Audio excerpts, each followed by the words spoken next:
Miss Carla, yung being a mother sa mga projects, hindi naman na siya bago sa'yo. Pero how special and different itong Bagets the Musical na ibabalik mo kami sa 80s kung saan, of course, you grew up with?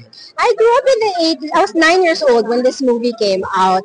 So, ito nga kanina ngayon, parang may nagtanong kung gusto ko bang bumalik sa 80s. Sabi ko, gusto ko bumalik as a teenager. Pero kung babalik ako as a nanay, ayoko. Kasi masa-stress ako. Diba? Hindi ko mako-contact. Kaya nga lang, it's hard na to contact them. Kasi minsan hindi sasagot ng cellphone. Pero you can always message. Pero during that time, you can't really, talagang aasa ka sa payphone, aasa ka sa sulat-sulat, nakadikit sa mirror mo yung note, mommy, ganito, ganito. So dito, strict kang nanay.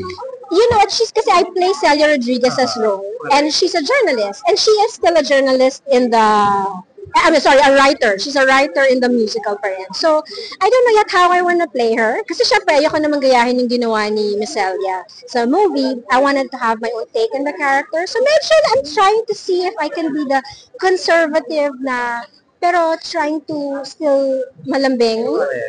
Ayoko naman yung palagi ko lang silang papagalitan. But I wanna show the frustration also of a mother, a working mother.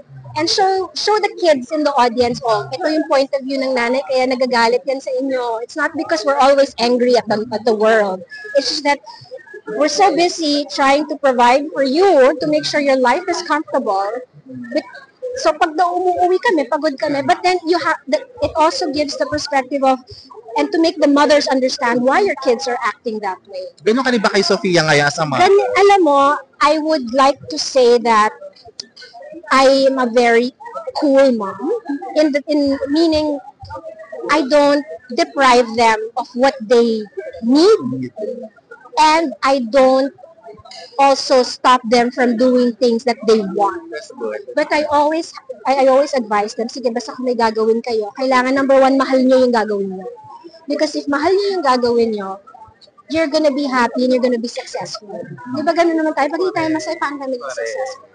Siguraduhin nyo wala kayong tinatapakan na tao. Siguraduhin nyo na alam nyo na kung naman gagawin nyo, may nanonood. So that's my advice to them. Sabi ko, pursue whatever you want to pursue, just make sure that you're happy. Speaking of Sophia, Miss Carla, hindi namin makausap ng diretso yung Cat's Eye. Ako din. Anong reaction? Nanay lang nila ako. Wait, pero anong reaction after the 2 Grammy nominations? Have you talked to Sophia? Of course, I talk to her every day. Kumusta sila? They're excited, and they actually, but they still can't believe it themselves. But I think they really, really deserve everything that they're getting now, because if you guys saw the documentary, they really, that's not even 1/4 of the hard work that they were going through. Because syempre tumatawag din yung naka-silent phone ko kasi maaga akong natulog. I was so tired and had early call time. Tapos finally, after an hour, nagre-ring pa rin yung phone. Kasi sinagot ko na, pero I was very like, hindi mo pa alam na may Grammy. I don't know. And tapos parang video call pa yata yun, pero nakaganyan ako. Tapos daddy niya tsaka siya. So WhatsApp nila ako tinawagan. Sabi niya, oh ma'am, I'm nominated for Grammy. I go, okay babe, good, okay. Ganun lang ako. Tapos nalaginip ako. Pinaginipan ko na, yun na nga, nasa Grammys daw sila, ganyan-ganyan. So I thought, pagising ko, I thought it was a dream. And then the first text message that I saw on the phone was from Lea Salonga. Oh my God, ganun yung sabi niya. Sabi ko, what? What happened? Your daughter, the Grammys? Oh my God, totoo pala. So, doon na nag-sink in. That's nice. I know. Pero kumusta sila ngayon, Miss Carla? How are they preparing for the Grammys? They're very, very busy. They're not just preparing for the Grammys, they're preparing for their tour. So, I don't exactly know what state they're in. Sana makabalik sila dito. I know. Any plans? I don't know. But, dito, kung nandito siya, or siguro pag Japan, kung wala akong work. Pero kung may work ako, work ako. Gusto mo yung pinili ko yung trabaho sa anak ko. So, Bagets mom.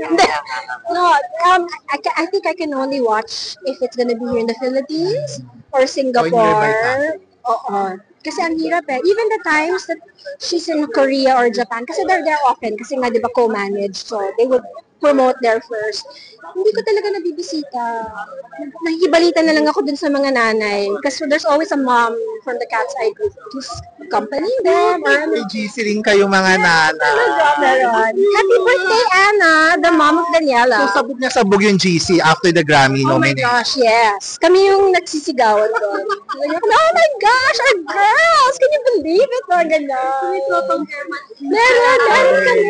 May Cat's Eye Moms GC kami.